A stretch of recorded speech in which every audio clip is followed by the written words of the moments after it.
Hello दोस्तों, नमस्कार। स्वागत है आप सभी का मेरे यूट्यूब चैनल पे। तो दोस्तों, जैसा कि हमने अंतिम क्लास में पढ़ा था गति के बारे में, तो देखो दोस्तों, हम जो हैं अभी वन दरोगा की सीरीज़ हमारी चल रही है। तो वन दरोगा सीरीज़ में अभी जो हमने एनसीईआरटी हम यहाँ पे कवर कर रहे हैं, जो कि क्लास 9th की साइंस अभी हम कर रहे हैं। तो दोस्तों, जैसा कि मैंने आपको वन लाइनर के फॉर्म में भी कुछ क्वेश्चन दिए थे, जो आपके टॉप 100 क्वेश्चन दिए थे, और उसके अलावा जो फिजिक्स के भी यहाँ पे 50 क्वेश्चन मैंने आपको दिए थे, और आगे भी मैं इस प्रकार के क्वेश्चन आपको देते रहूँगा।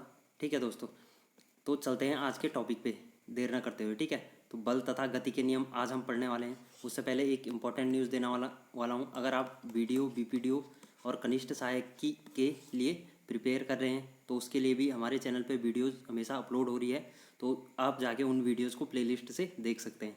और अगर आप वन दरोगा की तैयारी कर रहे हैं, तो आप हमारे चैनल पे इसकी जो है फुल तैयारी यहाँ से कर सकते हैं।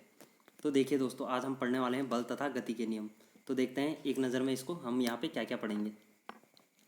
पहला आता है आपका जो हो गया बल तथा गति के नियम। तो इसके अंतर्गत जो हम पढ़ने वाले हैं, पहले बल पढ़ने वाले यानी जिसको फोर्स बोलते हैं। उसके बाद बल के टाइप पढ़ेंगे। संतुलित बल यानी बैलेंस फोर्स होता है, और असंतुलित बल हो गया। उसके बाद जो पढ़ेंगे हम न्यूटन के गति के नियम पढ़ेंगे। ठीक है, उसके बाद न्यूटन के जो गति के 3 नियम हैं। गति का प्रथम नियम हो गया, गति का दूसरा नियम, गति का तीसरा नियम। उसके बाद जो गति का प्रथम नियम आता है, उसमें जो जड़त्व का नियम, ठीक है, और द्रव्यमान संरक्षण द्रव्यमान का नियम आता है। अगला आगे आता है आपका गति का दूसरा नियम। तो इसमें बल के बारे में पढ़ेंगे, संवेग के बारे में पढ़ेंगे, और जो मात्रक वगैरह होते हैं उसके बारे में पढ़ेंगे। और जो गति का तीसरा नियम आता है, उसमें संवेग संरक्षण का नियम और क्रिया प्रतिक्रिया का नियम हम पढ़ने वाले हैं। तो देखते हैं दोस्तों आगे। तो देखो आगे आता है यहाँ पे जो आ जाएगा बल तथा गति के नियम। तो देखिए, सबसे पहले बात होती है जो बल की बात होती है। ठीक है, तो बल बेसिकली किसको कहते हैं हम? तो जो बल यानी फोर्स जो हम कहते हैं, जैसे कोई भी, अगर आपका फिजिक्स की भाषा में अगर कहा जाए, तो कोई पिंड है आपका, अगर वह किसी स्थिति में यहाँ पे है, ठीक है, तो अगर उस पर कोई बल लगाया जाता है, यानी कुछ भी फोर्स लगाया जाता है, बेसिकली उस पर जो कार्य किया जाता है, जिससे वो पिंड आपका यहाँ से जो है मूव हो जाता है। ठीक है, या मूव हो सकता है, नहीं भी हो सकता है मूव। जैसे आपकी घर में यहाँ पे एक चेयर रखी है, ठीक है, तो यहाँ पे अगर चेयर रखी है, अगर आप इस चेयर को इस दिशा में धकेलते हो, तो क्या होगी? चेयर इधर को चली जाएगी। अगर आप इस दिशा में धकेलते हो, तो चेयर इधर को चली जाएगी। अगर इस दिशा में चलती है, तो आप बल लगाते हो इतना इधर को, और इस दिशा में जाती है, तो यहाँ पे आप इधर को जो है यहाँ पे बल लगाओगे। तो इसके बाद आगे आता है आपका, तो अगर हो सकता है आप बल लगाओ, लेकिन आप चेयर इधर जाए ना, तो आप कम बल लगाएंगे, तो वो है वहाँ पे चेयर आपका आगे नहीं जाएगी। तो पढ़ते हैं हम बल के बारे में। तो देखिए, बल जो होता है बेसिकली यह जो है किसी भी कार्य को करने में यहाँ पे मदद करता है। यहाँ पे जूम करके दिखाता हूँ मैं आपको। तो देखिए, यहाँ पे जो बल होता है वो किसी भी कार्य को करने में हमारी मदद करता है। यानी किसी भी कार्य को करने को, जैसे कोई वस्तु खींचनी पड़ती है या धकेलनी पड़ती है, तो इसी खींचने और धकेलने को ही हम बेसिकली बल कहते हैं या फोर्स कहते हैं। ठीक है, जैसे आपकी देखा होगा, दरवाज़ा खोलते हैं, आप बंद करते हैं, तो जैसे दरवाज़ा खोलते हैं तो आप क्या करते हैं? बल लगाते हैं उस पर। ठीक है, तो जो कार्य आप करते हैं वो बल है। और उसके बाद जैसे अलमारी का दरवाज़ा हो गया, या कुछ भी है, जैसा कोई कोई चीज़ रखी है, कोई सामान रखा है यहाँ पे, तो आप उस पर धक्का मारते हो इधर को, तो धक्का मारोगे तो आप क्या लगाएंगे उस पर? आप उस पर बल लगाएंगे। ठीक है, तो जो कार्य होगा आपके द्वारा वो वहाँ पे बल कहलाएगा। अगर आगे आता है बल के प्रभाव। तो देखिए यार, जो बल का प्रभाव होता है, बल किसी स्थिर वस्तु को जो है गतिशील बनाता है। ठीक है, अगर कोई स्थिर वस्तु है तो उसको गतिशील बनाता है। ठीक है, जैसे आपकी मैंने चेयर की बात की थी। ठीक है, तो चेयर आपकी स्थिर है, अगर आप इस डायरेक्शन में उस पर बल लगाते हो, तो वो आपकी क्या हो जाएगी? यहाँ पे गति करना शुरू कर देगी, यानी आगे आगे चलती रहेगी। अगर जहाँ पे आप छोड़ दोगे, तो वहाँ पे आपका बल नहीं लगाएंगे, तो क्या होगा? वो फिर से स्थिर वहाँ पे हो जाएगी। जैसे आप एक उदाहरण आता है इसका, जैसे एक फुटबॉल प्लेयर होता है, तो फुटबॉल को अगर पैर से धक्का मारता है, तो वो क्या होता है? वह गतिशील हो जाता है। ठीक है, तो बेसिकली वो फुटबॉल पे अगर किक मारता है, तो वो आपकी गतिशील हो जाती है। दूसरा उदाहरण यहाँ पे आ जाता है, बल किसी गतिशील वस्तु को स्थिर कर देती है। अब जैसे कोई गतिशील वस्तु है, ठीक है, जैसे आपका यहाँ पे कोई आपका यहाँ पे जैसे देखा होगा आपने, क्रिकेट खेलते हैं, ठीक है। तो क्रिकेट खेलते हैं तो क्या होता है, जैसे ही बॉल आती है यहाँ से, खिलाड़ी उसको कैच पकड़ता है और एक समय पे वो रुक जाता है, ठीक है। बॉल उसके हाथ में वहाँ पे रुक जाती है। तो बेसिकली वो जो बल लगाता है उससे क्या होता है, आपका जो है गतिशील वस्तु वहाँ पे स्थिर हो जाती है। जैसे गाड़ियों में भी ब्रेक लगाने से गाड़ी रुक जाती है, ठीक है। तो गाड़ी तो सबने देखी होगी, बैठे भी होंगे आप। तो गति अगर जैसे गाड़ी है यहाँ पे गतिशील हो रही है, ठीक है। तो गाड़ी किसी पर्टिकुलर वेग से यहाँ पे वी वेलोसिटी से अगर चल रही है, तो अगर वह ब्रेक लगाता है आदमी तो क्या होता है, गाड़ी रुक जाती है। तो क्या होता है बेसिकली वहाँ पे जो है बल कार्य करता है। आगे आ जाते हैं, बल किसी भी गतिशील वस्तु की दिशा बदल सकती है। तो जैसे कोई वस्तु अगर इधर को जा रही है, अगर ठीक है सीधे जा रही है यहाँ से, अगर यहाँ पे कोई इस टाइप से यहाँ से बल लगता है अगर वस्तु इधर को, तो वह इस यहाँ से बल लगता है तो वस्तु की जो है यहाँ से डायरेक्शन चेंज हो जाएगी, वो अपनी दिशा यहाँ से परिवर्तन कर देगी। आगे आता है, बल किसी गतिशील वस्तु के वेग वेग में परिवर्तन कर देता है, ठीक है। तो बल जो बेसिकली मैंने आपको बताया, अगर कोई वस्तु है यहाँ से चल रही है, तो अगर यहाँ से बल लगाएंगे तो वो उसकी क्या करेगी, वेग को यहाँ पे परिवर्तन कर देगी। अगर यहाँ से बल लगाते हैं, कोई गतिशील वस्तु इधर को जा रही है, ठीक है, अगर यहाँ से बल लगाते हैं तो उसका वेग यहाँ पे हो सकता है जीरो हो जाए। यहाँ पे अगर इतना बल लगाता है कि वहाँ पे वस्तु रुक जाती है तो उसका वेग यहाँ पे जीरो हो जाएगा, ठीक है। तो उसके वेग में यहाँ पे परिवर्तन कर देता है, ठीक है। अगला आ जाता है, बल किसी वस्तु की आकृति और आकार में परिवर्तन कर देता है।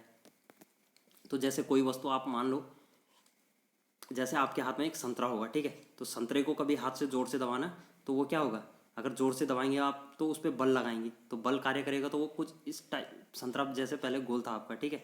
तो उसके बाद अगर बल लगाएंगे आप तो इस टाइप का हो जाएगा वो, ऐसे इस टाइप का, परवलयाकार टाइप का। तो इस प्रकार से जो आपका यहाँ पे बल होता है जो किसी वस्तु की आकृति बदल देता है, आकार भी यहाँ पे चेंज हो जाता है। अब चलते हैं जो बल के प्रकार होते हैं, ठीक है। तो टाइप्स ऑफ फोर्स, यानी बोल सकते हैं जो बल होते हैं, बल के बेसिकली दो प्रकार होते हैं, एक हो गया संतुलित बल और दूसरा हो गया असंतुलित बल, ठीक है। तो बल जो होता है संतुलित बल वह होता है जो एक दूसरे को जो है निष्प्रभावी करते हैं, जिसका परिणामी बल जो है आपका शून्य होता है। उदाहरण के लिए अगर रस्सा कसी वाला खेल यहाँ पे आ जाए, तो अगर एक टीम यहाँ पे है, एक टीम यहाँ पे बीच में रस्सी है, तो दोनों टीमें रस्सी को खींच रही हैं, ठीक है। ये इधर को बल लगा रहे हैं, ये इधर को बल लगा रहे हैं। तो जवाब में जो है अगर आपका परिणामी बल शून्य हो जाता है, यानी इधर का बल भी और इधर का बल जो है इक्वल टू हो जाता है, यानी बराबर हो जाता है, तो यहाँ पे रस्सी कहाँ जाएगी, कहीं नहीं जाएगी, यहाँ पे रस्सी यहीं पे रहेगी। तो जो आपका यहाँ पे इस दिशा में आप कहेंगे कि यहाँ पे जो है बल संतुलित बल लग रहा है। तो देखो, संतुलित बल जो होता है किसी भी वस्तु की अवस्था परिवर्तन नहीं लाता है, क्योंकि यह क्या होता है, यह बल का परिमाण होता है परंतु विपरीत दिशाओं में होता है, ठीक है। तो विपरीत दिशाओं में होता है, जैसे मैंने आपको बताया एक गेंद है यहाँ पे, ठीक है। तो कोई अगर गेंद है यहाँ से, अगर इधर को जा रही है गेंद, यहाँ से कोई बल लगा के हम गेंद को इधर को धकेल रहे हैं, और यहाँ से भी कोई बल लगता है जिससे कि क्या होती है, गेंद यहीं पर रुक जाती है, यानी ये बल लगाता है, ये भी इधर से बल लगाता है। तो गेंद अगर यहीं पे रुक गई तो जो है परिणामी बल यानी नेट बल आपका क्या हो जाएगा, नेट फोर्स आपका यहाँ पे शून्य हो जाएगा। तो इसको ही हम संतुलित बल कहते हैं। अगला पॉइंट इसमें आ जाता है, जो संतुलित बल होता है आपका, वो किसी भी वस्तु की आकृति और आकार में परिवर्तन कर देता है। उदाहरण के लिए जो गुब्बारे को अगर दोनों दिशाओं पर बल लगे तो गुब्बारे की आकृति व आकार में परिवर्तन हो जाता है। तो जैसे आपको पता है, अगर गुब्बारा इस टाइप का है, अगर यहाँ से आप बल लगाएं, यहाँ से भी बल लगाएं, तो उसकी यहाँ से आकृति में परिवर्तन हो जाएगा, इस टाइप का हो जाएगा वो, ठीक है। तो आपके जो है यहाँ पे आकृति में परिवर्तन हो जाएगा और आकार में भी यहाँ पे परिवर्तन आपको देखने को मिलेगा। चलते हैं अगला आता है आपका असंतुलित बल। तो जो असंतुलित बल होता है, जब किसी वस्तु पर लगे अनेक बलों का परिणामी बल शून्य नहीं होता है, यानी उस बल को आपका असंतुलित बल कहते हैं, ठीक है। तो जैसे आप देख सकते हैं यहाँ पे उदाहरण, किसी भी स्थिर वस्तु को गतिशील कर देता है, ठीक है। अगर कोई स्थिर वस्तु यहाँ पे रखी है, जैसे फुटबॉल की बात करी थी हमने, तो यहाँ पे अगर बल लगाएंगे तो यहाँ से वो क्या हो जाएगी, गतिशील हो जाएगी, ठीक है। तो जो स्थिर वस्तु को ये आपका गतिशील कर देता है। दूसरा पॉइंट आ जाता है आपका, किसी भी गतिशील वस्तु का वेग बढ़ा देता है, ठीक है। तो गतिशील वस्तु, अगर जैसे कोई वस्तु धीरे धीरे यहाँ पे चल रही है इस दिशा में, और हम अगर इसी डायरेक्शन में यहाँ पे बल लगा दें तो इसका वेग क्या हो जाएगा, वेलोसिटी जो है यहाँ पे बढ़ जाएगी, ठीक है। अगला पॉइंट आता है, किसी भी गतिशील वस्तु के वेग को कम कर सकता है। तो जैसे कोई गतिशील वस्तु है यहाँ पे, अगर इस दिशा में गतिशील है वस्तु और यहाँ से अगर कोई बल लगाया जाता है, जो बल इससे कम होता है, ठीक है, यहाँ से ज़्यादा बल लग रहा है, यहाँ से कम बल लग रहा है, तो जो इस वस्तु का वेग आपका यहाँ से, यानी इस वस्तु की जो गति होगी यहाँ पे आपकी कम हो जाएगी, ठीक है। तो इस प्रकार से आपको यहाँ पे देखने को मिलेगा। अगला आता है किसी भी वस्तु के आकृति एवं आकार में परिवर्तन कर देता है। तो कोई भी वस्तु है उसकी आकृति जो होती है और उसका जो आकार होता है उसमें जो है परिवर्तन यह कर देता है। तो ये आपका दोनों में आता है, संतुलित बल में भी और असंतुलित बल में भी। जैसे यहाँ पे हो गई कोई वस्तु इधर को जा रही है, ठीक है, कोई पिंड यहाँ पे इधर को जा रहा है, गति कर रहा है, तो उसका उस पर अगर यहाँ से फोर्स लगता है तो हो सकता है वह यहाँ पे दब जाए, ठीक है, इस फोर्स के कारण हो सकता है उस पर यहाँ पे प्रेशर पड़े और ये दब जाए और इस टाइप का हो जाए। तो इसका जो आकार में भी परिवर्तन हो सकता है, उसकी आकृति में भी यहाँ पे परिवर्तन देखने को मिलेगा। अगला पॉइंट आ जाता है आपका गति के नियम, ठीक है। तो गति के नियम ये यहाँ से मोस्ट इंपॉर्टेंट होने वाला है, यहाँ से आपके क्वेश्चन जो है यहाँ से बनने वाले हैं, एक दो क्वेश्चन यहाँ से जो है गति के नियम से बनने वाले हैं। तो ये आपको ढंग से पढ़ना है, ठीक है। अब देखो जो गैलीलियो थे उन्होंने अपने प्रयोगों से निष्कर्ष निकाला था कि कोई भी जो गतिशील वस्तु है तब तक स्थिर या नियत वेग से गति करती रहेगी जब तक कोई बाह्य बल, असंतुलित बल इस पर कार्य नहीं करता है, ठीक है। तो गैलीलियो ने बेसिकली कहा था कि अगर कोई वस्तु है उस पर वो तब तक, अगर कोई गतिशील वस्तु है तो वह तब तक गतिशील रहेगी जब तक उस पर कोई नियत वेग, कोई वस्तु बाह्य बल कार्य नहीं करता है, ठीक है। तो अगर असंतुलित बल लगता है उस पर तो उन्होंने बहुत सारे यहाँ पे जो है प्रयोग किए थे और उनके प्रयोग से यह असंभव है कि किसी भी वस्तु पर शून्य असंतुलित बल हो। तो उनका जो कहना था कि कोई भी वस्तु पर जो है शून्य असंतुलित बल नहीं हो सकता है, क्योंकि घर्षण बल जैसे आप यहाँ पे देख सकते हैं, जैसे कोई वस्तु यहाँ पे रखी है, ठीक है, अगर कोई वस्तु इधर को गति कर रही है तो वहाँ पे तो एक आपका यहाँ पे नीचे से फ्रिक्शन बोलते हैं जिसको, ठीक है, तो ये आपका घर्षण बल लगेगा। दूसरा आपका वायु दाब लगेगा, ठीक है, जो वायु का दाब होता है वो लगेगा। तीसरा आपका जो अन्य तरह के बल हो सकते हैं, जैसे यहाँ पे फ्रिक्शन लगेगा, ग्रेविटी लगता है, ठीक है, तो जो गुरुत्वाकर्षण बल लगता है। तो इस प्रकार से यहाँ पे कई अन्य तरह के बल भी यहाँ पर लगते हैं। अब पढ़ते हैं हम न्यूटन के जो गति के नियम है, ये यहाँ पे इम्पोर्टेंट आपका रहने वाला है। तो देखिए जो न्यूटन थे आपके महान वैज्ञानिक थे, ये तो आपको पता है, ठीक है। तो उन्होंने जो है गैलीलियो के सिद्धांतों को पढ़ा और उन्होंने जो वस्तु के गति का जो है विस्तृत अध्ययन किया और उन्होंने गति के जो है आपके यहाँ पे 3 नियम पारित किए थे, ठीक है। तो जैसा आपको पता है न्यूटन के गति के 3 नियम होते हैं, या न्यूटन ने जो है गति के 3 नियम निकाले थे। तो पढ़ते हैं इनको। न्यूटन के जो गति का पहला नियम है, तो न्यूटन का जो पहला गति का नियम है उनके अनुसार जो है कोई वस्तु अपनी विराम अवस्था या जो एक समान रैखिक गति की अवस्था होगी उसमें तब तक बनी रहेगी जब तक कि उस पर कोई बाह्य बल, असंतुलित बल कार्य न करे, ठीक है। तो न्यूटन के अनुसार अगर कोई वस्तु अपनी विराम अवस्था में, अगर जैसे ये कोई वस्तु है, यह यहाँ पे विराम अवस्था में है यानी रुकी हुई है, यह तब तक विराम अवस्था में रहती है जब तक कि उस पर कोई क्या है, एक समान रैखिक गति की अवस्था में तब तक बनी रहती है जब तक कि उस पर कोई बाह्य बल कार्य न करे। यानी जब तक उस पर कोई बाह्य बल कार्य नहीं करेगा, यानी हमारे द्वारा कोई फोर्स लगाया जाता है या किसी अन्य जो है तत्व की से यहाँ पे उस पर जो है फोर्स लगता है, तो तब तक वह विराम अवस्था पे रहेगी जब तक कि कोई जो है दूसरा फोर्स यहाँ पे कार्य न करे, ठीक है। जैसे आपके सामने किताब रखी होगी, ठीक है, बुक रखी होगी, तो आपकी बुक स्थिर है, एक जगह पे है, जैसा कि आप देख सकते हैं। तो आप जो बुक को जब उठाएंगे यानी आप उस पर बाह्य बल लगाएंगे, ठीक है, अपने जो हाथ से उस पर बल लगाएंगे, तो उठाएंगे तो वह तब तक वैसी ही रहेगी जब तक उस पर कोई बाह्य बल कार्य नहीं करता है। जैसे कोई भी चीज़ आप देख सकते हैं आपके आसपास होगी रूम में, तो आप वहाँ पे देख सकते हैं कि कोई भी चीज़ जो है अपनी जगह पे ही वहाँ पे रहती है, वह तब तक रहती है जब तक कि उस पर कोई बाह्य बल कार्य न करे। तो देखिए इसकी जो व्याख्या कर सकते हैं, तो न्यूटन के अनुसार कोई वस्तु विराम अवस्था में रहेगी जब तक कि उस पर कोई बाह्य बल उसको गति प्रदान नहीं करता है। यदि किसी प्रकार से अगर कोई वस्तु गतिशील है तो वह तब तक गतिशील रहेगी जब तक कि कोई बाह्य बल उसे रोक नहीं देता। इसका मतलब यह है कि सभी वस्तुएं विद्यमान अवस्था में जो है अपने परिवर्तन का विरोध करती है और किसी भी अवस्था में परिवर्तन सिर्फ बाह्य बल से ही हो सकता है। तो न्यूटन ने कहा था कि जैसे कोई गतिशील अवस्था है, अगर ये कोई पिंड है, ठीक है, कोई वस्तु है, अगर ये किसी v1 से यहाँ पे गति कर रही है, तो यह तब तक गति करती रहेगी जब तक कि कोई बाह्य बल इस पर कार्य न करे। ठीक है, अगर कोई बाह्य बल इस पर कार्य करेगा तब यह जो है आपकी विरामावस्था में आ जाएगी। ठीक है, तो जैसे बाह्य बल आपके होते हैं फ्रिक्शन वगैरह, तो इस पर कई तरह के बल कार्य करते हैं। तो इस पर अगर बाह्य बल कार्य करेगा तो यह आपका तभी आपकी जो है विरामावस्था में आएगी। अगर गति कर रही है तो वह विरामावस्था में तभी आएगी जब उस पर बाह्य बल लगेगा, और जब आपकी विरामावस्था में है तो गति तभी करेगी जब उस पर कोई बाह्य बल कार्य करेगा। तो देखिए दैनिक जीवन में जो न्यूटन की गति के नियम हैं उनका जो है किस तरह से प्रयोग होता है। तो एक व्यक्ति अगर बस में खड़ा है, जैसे कोई व्यक्ति देखा होगा आपने बस में, जैसे आप गए होंगे बस में, अगर तो जैसे ही बस चलने लगती है तो क्या होता है, आप पे धक्का पीछे की ओर लगता है। यह धक्का इसलिए लगता है क्योंकि जो है आप एकदम खड़े थे। ठीक है, अगर गाड़ी चलने लगती है तो धक्का पीछे की ओर इसलिए लगता है क्योंकि जो आपकी स्थिति है, तो यहाँ पे आपकी स्थिति रुकी हुई है, लेकिन यहाँ पे अगर गाड़ी यहाँ पे चलती है तो गाड़ी क्या करती है, गति लगाती है। ठीक है, तो आपका यहाँ पे गाड़ी जो है आगे की ओर बल लगाती है, तो आगे की ओर अगर बल लगाती है तो आपकी बॉडी जो है यहाँ पे स्थिति परिवर्तन का विरोध करती है। तो इस तरह से आप यहाँ पे देख सकते हैं। एक और उदाहरण दिया है, अगर कोई व्यक्ति चलती बस में खड़ा है तो अगर बस रुक जाए तो वह व्यक्ति आगे की तरफ गिरेगा, और जो है बस चल रही है तो व्यक्ति भी गति में होगा।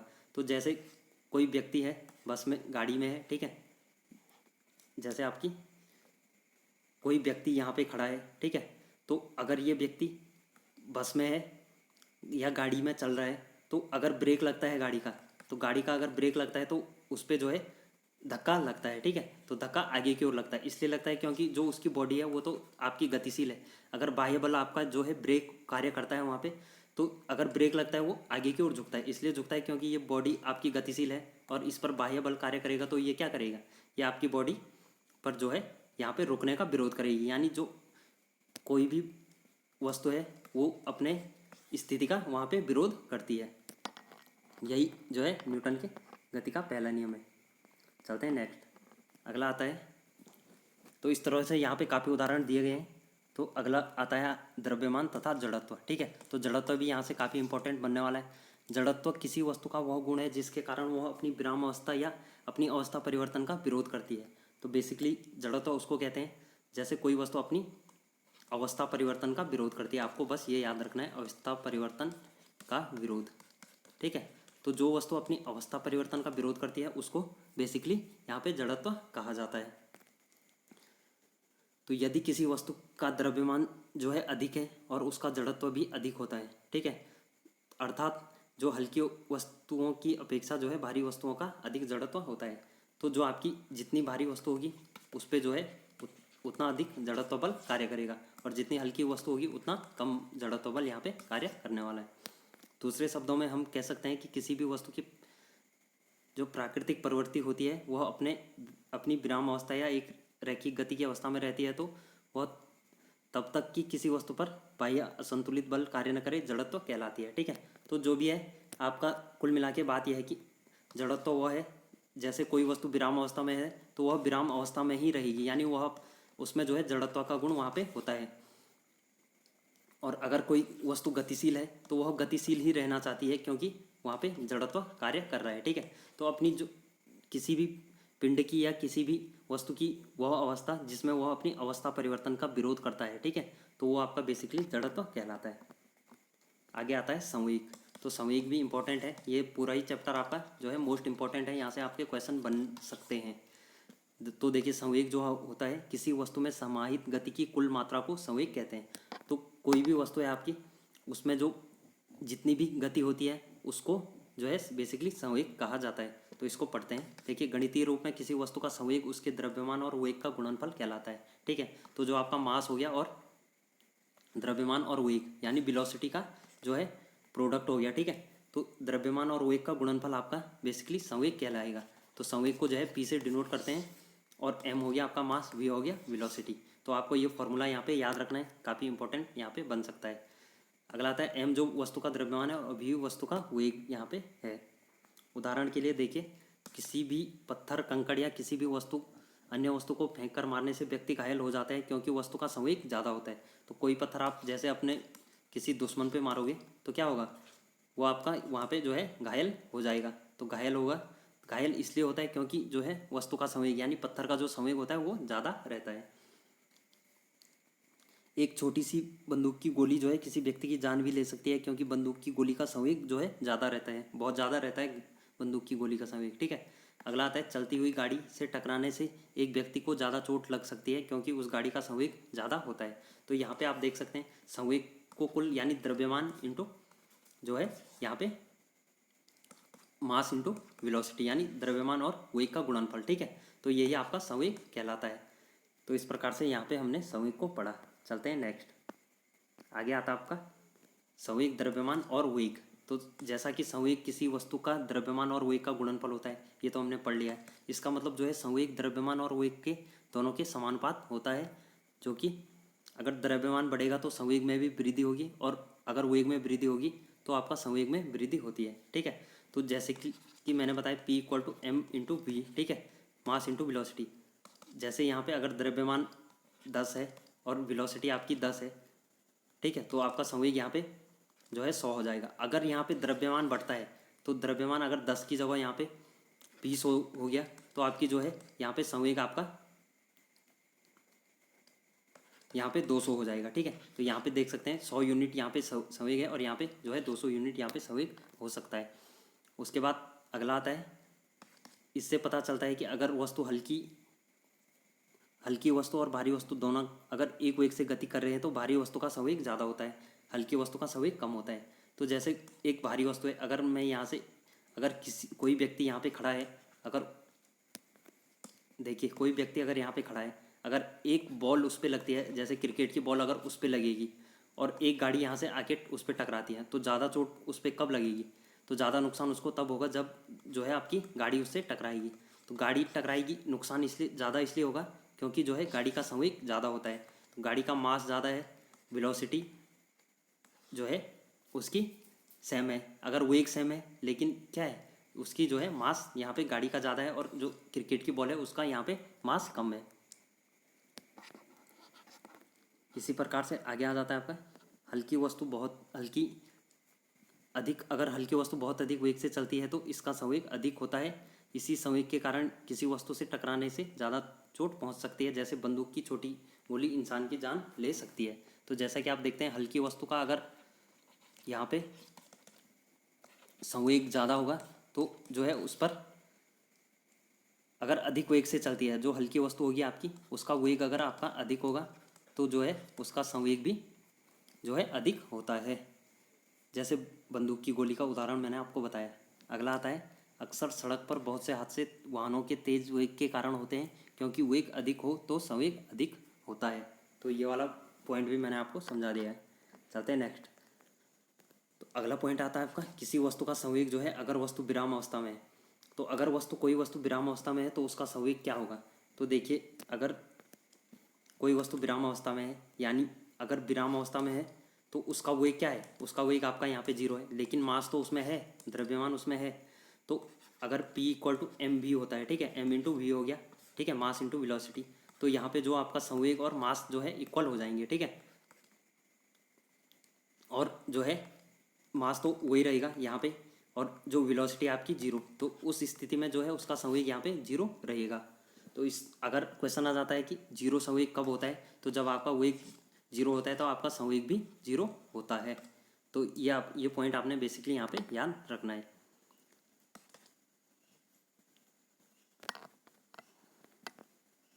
अगला पॉइंट आता है संवेग की इकाई। तो देखिए यार, संवेग की जो इकाई होती है यानी संवेग का जो SI मात्रक है वो आपका kg/s होता है। ये आपको यहाँ पे याद रखना है। और SI इकाई मात्रक आपका kg हो गया और जो SI इकाई संवेग वेग हो गया। ठीक है, जो द्रव्यमान की यूनिट होगी वो तो आपकी kg होगी। ठीक है, m × v बताया था ना, तो द्रव्यमान की आपकी यूनिट kg होगी और जो वेग हो गया इसका मीटर/सेकंड हो गया। तो इस प्रकार से आपका kg/s यहाँ पे इसका जो है इकाई यहाँ पे हो जाती है। अब देखिए यहाँ पे संवेग पर आधारित प्रश्न। तो देखिए संवेग पर जो आधारित प्रश्न है वो है, एक पत्थर जिसका द्रव्यमान 10 किलोग्राम है और उसको जो है 2 मीटर/सेकंड के वेग से फेंका जा रहा है, तो उसका संवेग ज्ञात कीजिए। तो वस्तु का द्रव्यमान आपका 10 kg है और आपका जो है वेलोसिटी आपकी जैसे फॉर्मूला था m इंटू वी, ठीक है। तो मास आपका 10 kg हो गया और जो वेलोसिटी है वो 2 मीटर पर सेकेंड है। तो यहाँ पे आ जाएगा आपका 20 kg मीटर पर सेकेंड, ठीक है। तो 20 kg मीटर पर सेकेंड इसका जो है यहाँ पे संवेग आ जाएगा। तो इस प्रकार से हमने देखा यहाँ पे क्वेश्चन। अगला आ जाता है, एक बंदूक की गोली से निकली गोली जिसका द्रव्यमान 25 kg हो गया और जो है 100 मीटर पर सेकेंड की स्पीड से चलती है। तो यहाँ पे आ जाए बेसिकली आपका आ जाएगा आपका, अगर 25 यहाँ पे 25 ग्राम है तो 25 ग्राम को अगर केजी में बदलेंगे तो 25 अपॉन यहाँ पे 1000 कर देंगे, ठीक है। यानी 25 अपॉन 1000 इंटू में आ जाएगा आपका जो आपका यहाँ पे वेग रहने वाला है। तो वेग आपका 100 मीटर पर सेकेंड आ जाएगा।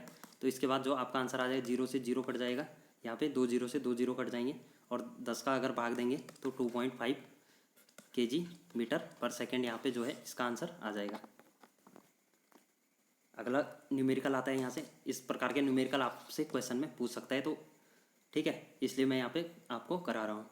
तो देखिए, किसी गोली का वजन जो है 25 ग्राम है, यानी उसका मास जो हो गया आपका 25 ग्राम हो गया और जो उसको वेग के साथ उसका वेग जो है 0.1 मीटर पर सेकेंड है।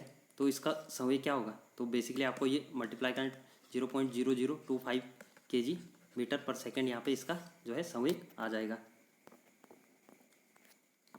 अगला क्वेश्चन भी इसी टाइप का है।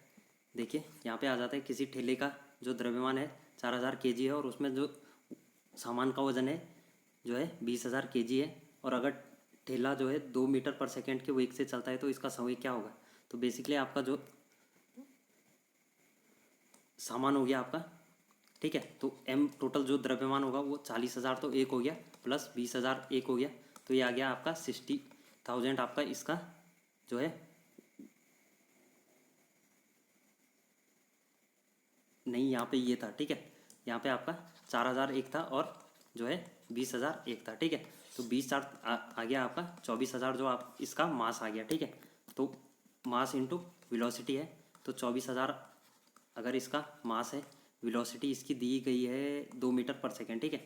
तो 2 मीटर पर सेकेंड इसकी वेलोसिटी है, तो ये आ जाएगा आपका 24 दूनी 48, ठीक है। तो 48,000 इसकी 48,000 किलोग्राम मीटर पर सेकेंड इसका जो है संवेग यहाँ पे आ जाएगा। अगला क्वेश्चन भी इसी टाइप का है, आप यहाँ पे देख सकते हैं, स्क्रीनशॉट ले सकते हैं, आराम से हल कर सकते हैं, ठीक है। चलते हैं नेक्स्ट, अगला पढ़ाता हूँ मैं आपको, न्यूटन की गति का दूसरा नियम। तो ये भी इम्पोर्टेंट यहाँ से है। तो जो न्यूटन की गति का दूसरा नियम था, उस नियम के अनुसार जो है किसी वस्तु का अगर संवेग परिवर्तन होता है तो उस पर जो है असंतुलित बल की दिशा जो है बल के समानुपात होती है, ठीक है। तो बेसिकली यहाँ पे कहा गया है, अगर कोई वस्तु है उस पर जो है उसका जो है अगर संवेग परिवर्तन की दर उस पर लगने वाले असंतुलित बल की दिशा के बल के समानुपाती होती है। तो जैसे कोई वस्तु है, उसका द्रव्यमान m kg है, ठीक है, और जो है प्रारंभिक वेग u मीटर पर सेकेंड है और अंतिम वेग आपका v मीटर पर सेकेंड है। तो प्रारंभिक संवेग उसका क्या होगा? तो जो फर्स्ट कोई वस्तु यहाँ से है, ठीक है, गति कर रही है और प्रारंभिक स्थिति उसकी ये है और अंतिम स्थिति उसकी ये है, ठीक है। तो प्रारंभिक वेग उसका u है और अंतिम वेग उसका v है। तो जो यहाँ पे संवेग आएगा उसका यानी p1, तो वो आ जाएगा आपका mu, ठीक है। m मास हो गया, u आपका प्रारंभिक वेग हो गया और जो आपका अंतिम संवेग आएगा, जो यहाँ पे संवेग होगा वो p2 इक्वल टू mv आ जाएगा, ठीक है। तो इस प्रकार से आप देख सकते हैं जो संवेग परिवर्तन होगा वो आपका आ जाएगा p2 माइनस p1, यानी p जो टोटल संवेग में परिवर्तन होगा, ठीक है। तो बड़ी इकाई ये है, इसमें से इसको घटाएंगे तो यह आ जाएगा p2 minus p1 equal to mv minus mu।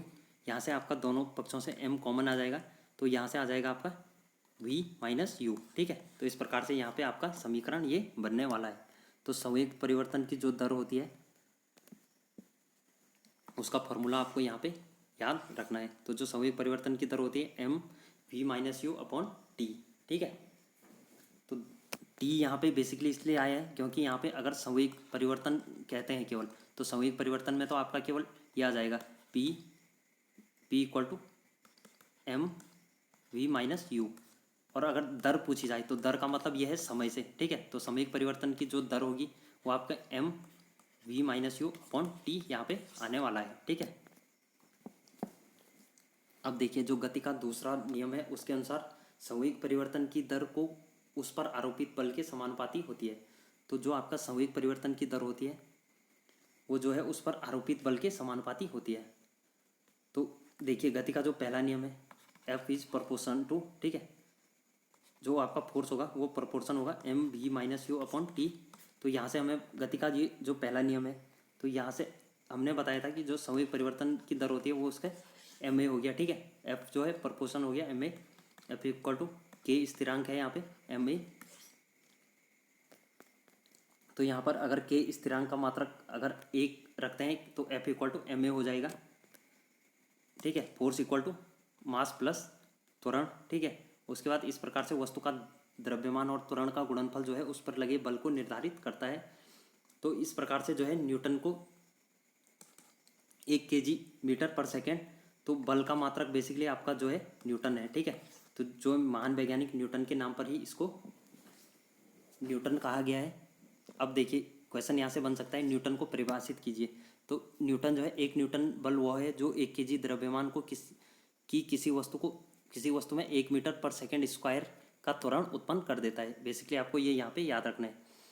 Newton जो है एक न्यूटन बल की बात करें तो किसी वस्तु में जो है 1 kg द्रव्यमान की कोई वस्तु है, ठीक है, किसी वस्तु है उसका मास आपका 1 kg है, जो उसमें कितना 1 मीटर पर सेकेंड स्क्वायर का त्वरण उत्पन्न कर देती है।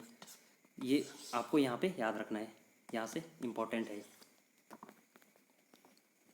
चलते हैं नेक्स्ट, आगे आता है न्यूटन के गति का जो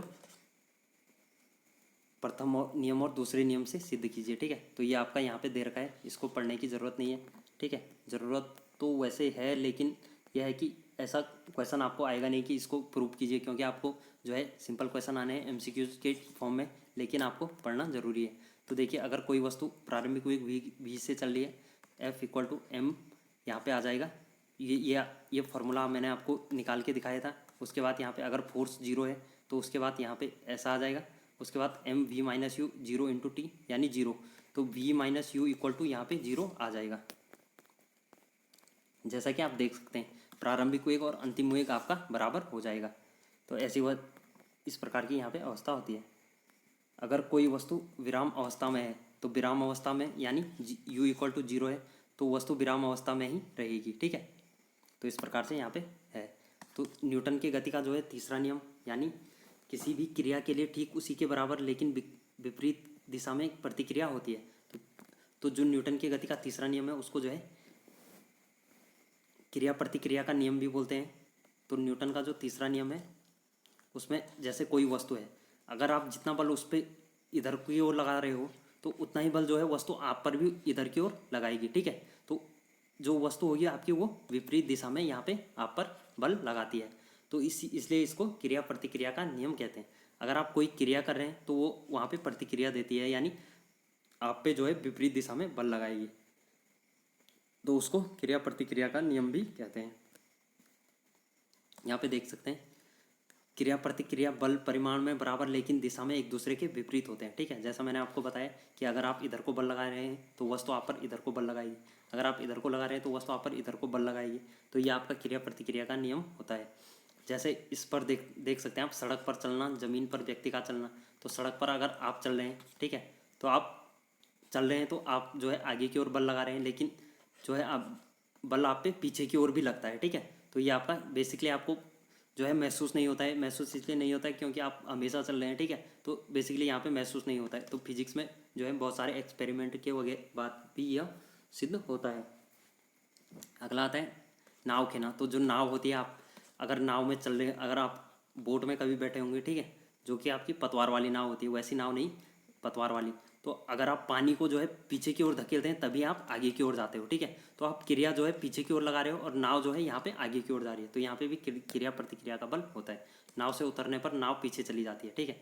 यहाँ से नाव जो होती है, अगर आप नाव से उतरते हो नीचे तो नाव जो है पीछे की ओर जाती है। अब आप अगर आगे की ओर बल लगाओगे तो नाव जो है पीछे की ओर यहाँ पे बल लगाती है। तो इसको भी क्रिया प्रतिक्रिया का नियम कहते हैं। जैसे बंदूक का प्रतिक्षेप करना, अगर आपने कभी गोली चलाई होगी बंदूक वगैरह में, जैसे एनसीसी वगैरह होती है कैंपों में, अगर आपने गोली चलाई होगी तो आप देख सकते हैं वहाँ पे जो है, अगर बंदूक आप अपने सीने के वहाँ पे रखते हो तो अगर गोली जैसे ही निकलती है तो बंदूक आप पे पीछे की ओर बल लगाती है, ठीक है। तो यहाँ पे भी जो है क्रिया प्रतिक्रिया का बल यहाँ पे कार्य करता है। तो यहाँ पे क्वेश्चन आपसे ये बन सकता है कि जो बंदूक अगर आप चलाते हैं तो वहाँ पे गति का कौन सा नियम लगता है या न्यूटन का कौन सा नियम लगता है। तो यहाँ पे आ जाएगा आंसर आपका थर्ड, ठीक है। नाव खेना, यहाँ पे ये उदाहरण आ सकते हैं और ऑप्शन में आपका जो है गति का प्रथम नियम, द्वितीय नियम, तृतीय नियम आ सकता है। आगे आते हैं संवेग संरक्षण का नियम। तो देखिए जो संवेग संरक्षण का नियम है, यदि किसी समूह में वस्तुएं जो है एक दूसरे पर बल लगा रही है अर्थात पारस्परिक क्रिया कर रही है, तो परस्पर क्रिया से के पहले और पारस्परिक क्रिया के बाद जो है उनका कुल संवेग संरक्षित रहता है।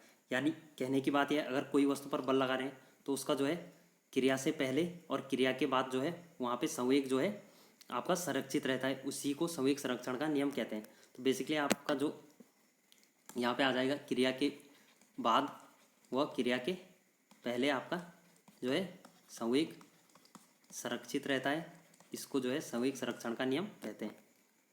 माना ए तथा बी दो गोले हैं जिनका द्रव्यमान m1 और m2 तथा प्रारंभिक वेग जो है u1 और u2 है।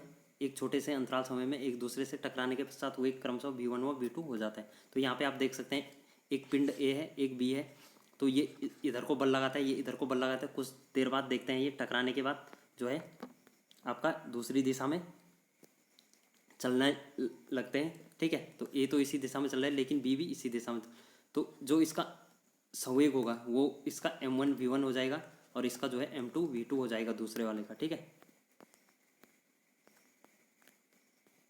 आगे देखते हैं। तो देखिए जो संवेग में परिवर्तन हुआ वो आपका m v1 माइनस u1 हुआ, यानी अंतिम वेग में से आपने प्रारंभिक वेग घटा दिया। और जो b में परिवर्तन हुआ वो m v2 माइनस u2 हुआ। उसके बाद जो t समय से अगर टक्कर होती है तो अपॉन में यहाँ पे t आ जाएगा, ठीक है। उसके बाद जो है b के अगर संवेग परिवर्तन की बात करें तो b में जो संवेग परिवर्तन होगा m2 v2 minus u2 upon t, ठीक है। तो ये v के संवेग परिवर्तन की दर होगी और a के जो संवेग परिवर्तन की दर होगी वो आपका यहाँ पे m1 वाला फॉर्मूला यहाँ पे लग जाएगा। इसके बाद जो है अगर एक गोले पर आरोपित बल करें तो ए जो है एक गोला जो है आरोपित बल m1 वही लगेगा m1 v1 minus u1 upon t. तो यहाँ पे बेसिकली फॉर्मूला वही निकलने वाला है। अब देखिए गति के तीसरे नियम के अनुसार एफ ए बी और एफ वी ए एक दूसरे के बराबर होंगे, बराबर और विपरीत होंगे, ठीक है। तो जो न्यूटन की गति का तीसरा नियम है उसके अनुसार जो है एफ ए यानी जो बल इधर को लग रहा था और जो बल इधर को लग रहा था बी, तो वो दोनों क्या होंगे आपके बराबर होंगे। चलते हैं नेक्स्ट।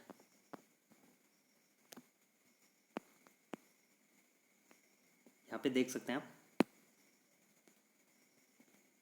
टक्कर से पूर्व गोलों का कुल संवेग बराबर टक्कर के बाद गोलों का कुल संवेग। तो जो टक्कर से पहले आपका गोलों का संवेग होगा वही आपका संवेग जो है टक्कर के बाद भी संवेग होगा, अर्थात जो है संवेग क्या रहता है आपका यहाँ पे संरक्षित रहता है। तो देखिए यहाँ पे एक उदाहरण दिया गया है, यहाँ पे आप देख सकते हैं, इसको स्क्रीनशॉट ले लो और इसको देख लेना आराम से, ठीक है। चलते हैं नेक्स्ट।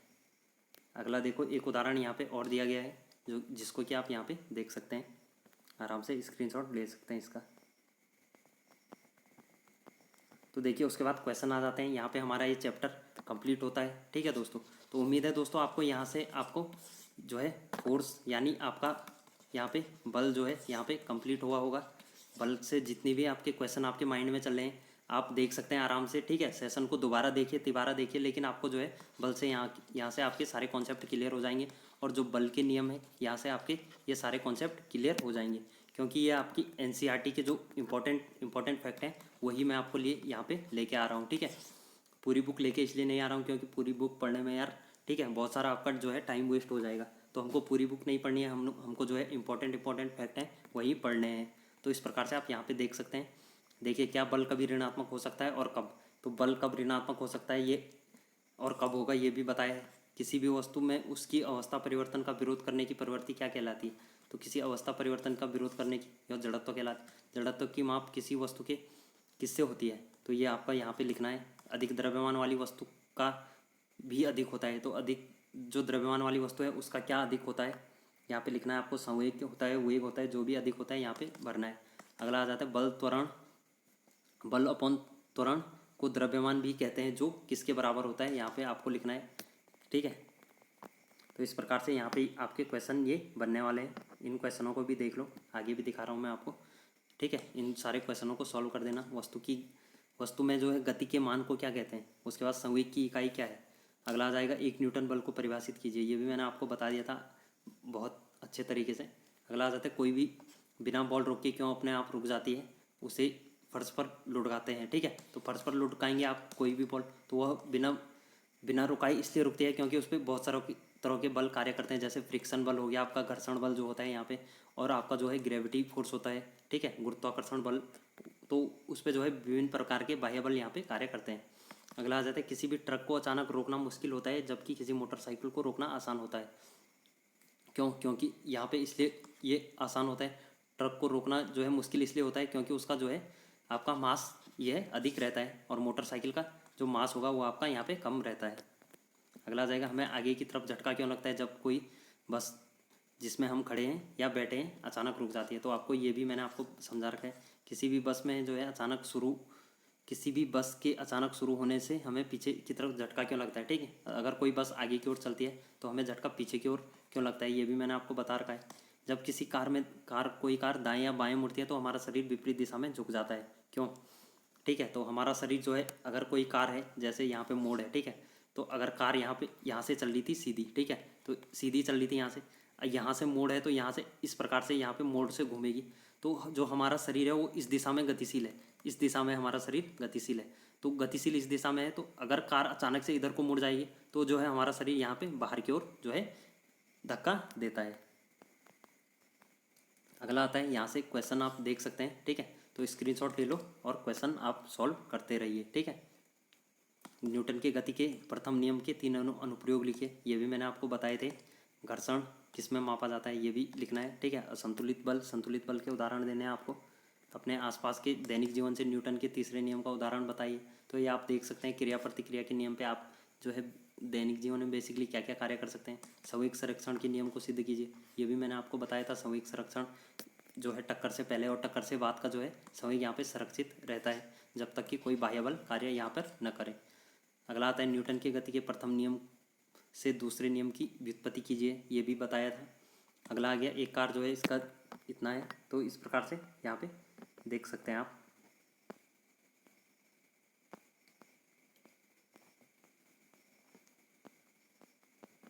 और ये दीर्घ उत्तरीय प्रश्न है, तो आपको बेसिकली यही क्वेश्चन यहाँ से करने हैं। तो उम्मीद है दोस्तों आपको सेशन अच्छा लगा होगा। यहाँ से हमने जो है बहुत सारे टॉपिक कवर किए, बल वाला टॉपिक कवर किया और जो गति के नियम थे वो यहाँ से कवर कर लिए हैं। तो उम्मीद है दोस्तों आपको सेशन अच्छा लगा होगा। यार चैनल पे नए हो तो वीडियो को लाइक कर दो, शेयर कर दो अपने दोस्तों के साथ जो आपके वन दरोगा की यहाँ पे तैयारी कर रहे हैं, और चैनल को सब्सक्राइब कर दो। मिलते हैं दोस्तों ऐसे ही दमदार सेशन के साथ अगली वीडियो में। अगली वीडियो जो आएगी हमारी, ये देख सकते हैं आप, टॉपिक तैयार है आपका गुरुत्वाकर्षण। ठीक है, तो गुरुत्वाकर्षण पे जो है अगली वीडियो हम लाने वाले हैं। ये एक चैप्टर जो है काफ़ी इंपॉर्टेंट यहाँ से रोल प्ले करने वाला है। तो उम्मीद है दोस्तों आप जो है वीडियोज़ को पूरी देख रहे होंगे और अपने दोस्तों के साथ शेयर कर रहे होंगे। ओके दोस्तों, मिलते हैं अगली वीडियो में।